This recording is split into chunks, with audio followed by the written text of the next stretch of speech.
Hey folks, alright, I know I've made videos in the past talking about the importance of letting people know you're home if you hear somebody at your door during the day, okay? Knocking on the door, ringing the doorbell, whatever the case is. So this happened a couple weeks here in Toronto. There was a girl, summer holidays, there was a girl, she was at home, she heard some banging at the door, loud knocking on the door on 3 separate occasions. She was on the 2nd floor, she went to the front window, looked down, saw some people there, went back to her room. She heard some more loud knocking, just ignored it, and then a loud crash.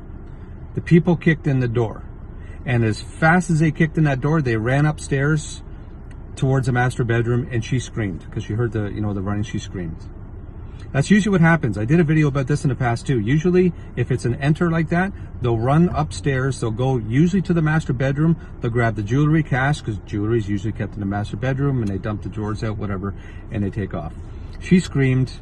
They took off. Thank God they took off, because people panic. You're not used to seeing, if you don't think somebody's home and you see somebody, they could be a witness, whatever the case is. But what makes this even more scary is before this happened, because police did some canvassing, a few doors down, the same people knocked on the door, and there was a young girl, I don't even think 10 years old, that answered the door, and they asked if their parents were home, and she ended up closing the door. But where am I going with this? Sorry, I'm rambling on. If somebody comes to your door during the day and they're knocking, they're ringing the doorbell, don't just act like you're not home, okay?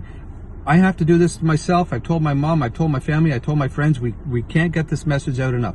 Wave through the door that you're not interested, act like you're on your cell phone, and then look through the curtains or bang on the window, whatever you have to do. Yell through the door, just don't let them know that you're home. Don't act like you're not home, okay? It's very, very important. This isn't victim blaming, okay? It's not, somebody said victim blame. This isn't victim blaming. This is crime prevention. It's something that we can all do. You should tell your family and friends. Be careful out there, folks. Have a good day.